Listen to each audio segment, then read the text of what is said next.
Bueno, ya habíamos visto que la diferencia entre el antiguo régimen y el mundo moderno es el nacimiento, bueno, es el paso del feudalismo hacia el capitalismo y con la llegada del capitalismo, pues la caída de los feudos, del sistema feudal y la invención de los estados-nación. Y bueno, ya dijimos que esto tiene cambios estructurales, ¿no? Que vienen desde, por supuesto, el aspecto económico, pero también íntimamente relacionados. E inevitablemente, los cambios económicos generan cambios políticos y viceversa, y también generan cambios ideológicos, ¿no? Bueno, eh, y bueno, ya hablábamos de estos procesos de manera general.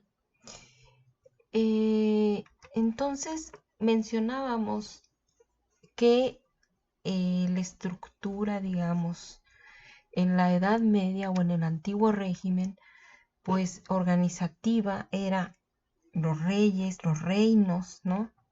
Y la iglesia, este, reyes y señores feudales, digamos, eran los que detentaban el poder, la iglesia estaba casi aparejada y pues controlaban, digamos, de cierta manera a la gran mayoría de la población que tenían un carácter de siervos. Bueno, toda esta estructura social se transforma y ahora la iglesia va a dejar de tener tanto poder y van a ser, desaparecen los reinos y los señores feudales y van a ser un nuevo ente que va a ser el Estado-Nación. Y ya decíamos que el Estado-Nación va a empezar a tener, para conformarse en su conformación, además de una de las condiciones más importantes es tener una delimitación física clara, ¿no? Porque el Estado-Nación, una de sus funciones es regular el flujo de mercancías y por lo tanto es muy importante saber con exactitud cuáles son sus límites geográficos. Entonces va a tener que tener una forma física bien delimitada, pero también va a tener que tratar de generar hacia el interior de ese espacio geográfico, va a tener que crear este, una especie de homogeneidad cultural, ideológica, pero va a tener que generar un poder ideológico, tener poder ideológico, político y militar, porque también mencionábamos que no, el poder no puede ser solamente físico, no puedes tú dominar siempre solo por la fuerza, no puedes dominar solamente ideológicamente y no puedes dominar solamente por conveniencia a través del trueque. Se tienen que combinar todos los poderes siempre. Y por supuesto el Estado-Nación va a necesitar recursos económicos, ¿no? Para poder tener sustentar todos los demás poderes. Entonces, pues el Estado-Nación va quitándole poder, ¿no? A la iglesia, va quitándole poder y generando todos estos poderes. Bueno, pero para poder el Estado-Nación, dentro de su estructuración, en su accionar, la manera ya operativa de ser y de manifestarse el Estado-Nación, es a través de instituciones. Tiene que inventar, estructurar instituciones. Ese poder lo ejerce a través de instituciones. El Estado físicamente se compone, es una red, una estructura compleja de instituciones. ¿Ok? Entonces, eh, ¿Cuál es la diferencia? Antes el poder, por ejemplo, el poder político, lo tenía el rey. ¿Cuál es la diferencia, por ejemplo, entre un rey y un presidente? Que el rey tenía nombre y sobre todo apellido. Lo que hacía poderoso al rey, más allá de la corona, era su sangre azul, el pertenecer a una familia.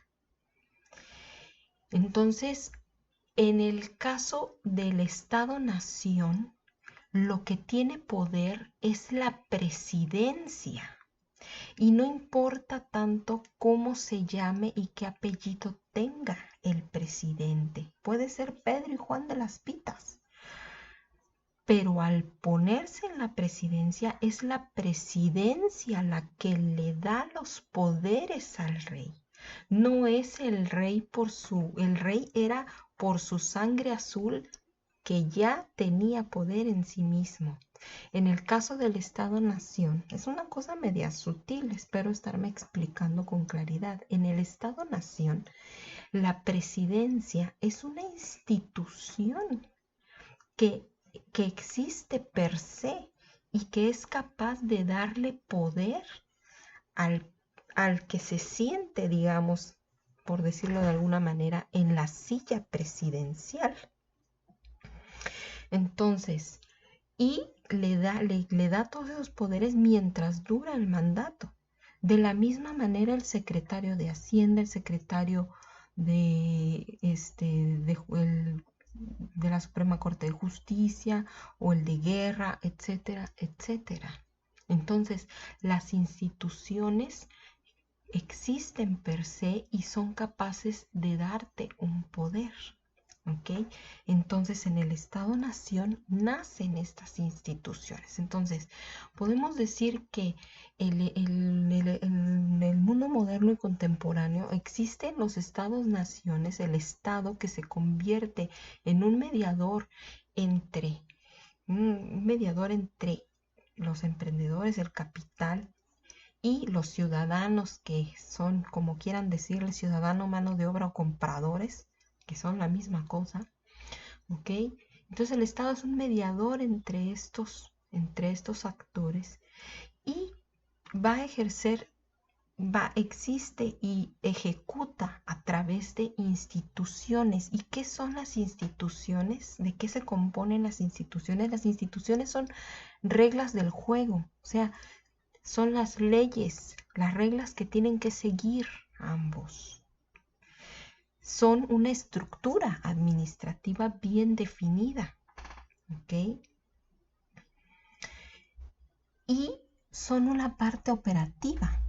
¿Qué es esto? O sea, sí, la Secretaría de Hacienda tiene un orden, un marco normativo, unas reglas, unas leyes específicas, tiene una estructura administrativa, un organigrama bien definido, pero no podemos olvidar que está finalmente operado por seres humanos que tienen intereses particulares, necesidades personales, que van a generar una tensión, por supuesto, entre esas leyes y normas y sus propios intereses particulares. Y van a ir generando la historia y el accionar de estas instituciones. ¿Ok? Ahora, la historia de las instituciones, por supuesto que es cómo nacen y se consolidan estas instituciones, pero una vez que nacen y se consolidan, no son estáticas. Además, estas instituciones van a ir evolucionando con el tiempo. ¿Y por qué evolucionan? Porque van a ir obedeciendo a la evolución de la política y de la economía. ¿Qué es esto? Las instituciones tienen que regular las relaciones políticas, las relaciones sociales. Entonces, conforme va evolucionando las necesidades o se van dando las tensiones entre las relaciones al interior, ya sea entre la ciudadanía o las mismas tensiones entre los capitalistas, los dueños de los medios de producción y los obreros, en conforme van evolucionando estas relaciones, las instituciones tienen que ir evolucionando. Y además, también las instituciones van a evolucionar, tienen que irse adaptando a los cambios de la economía, porque la economía es dinámica. De hecho, los modelos económicos y la economía misma está en constante cambio. Entonces, por supuesto, un claro ejemplo es lo que en la actualidad estamos viviendo con la globalización, ¿no? Por ejemplo, en la actualidad, instituciones como los sindicatos, por ejemplo, ahora con la globalización, los sindicatos entran en una crisis, porque pues ya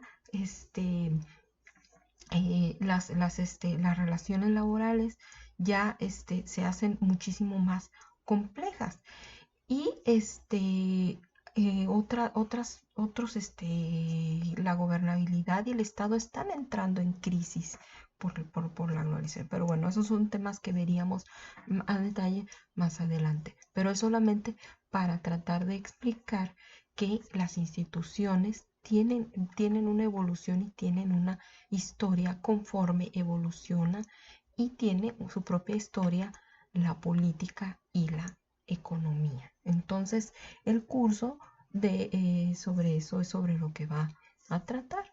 Vamos a ver específicamente el caso mexicano, ¿no? Que es un poco, además, el caso mexicano es un ejemplo de un poco lo que pasó a nivel internacional, ¿no? El estado de bienestar que fue el modelo económico que se usó prácticamente en todos lados y cómo después se rompe en los años 70, 80 y se empieza a utilizar el modelo neoliberal y entonces las crisis que se dan o la evolución que se da también a nivel de las instituciones. Bueno, como introducción, creo que es suficiente y pues seguiremos en contacto.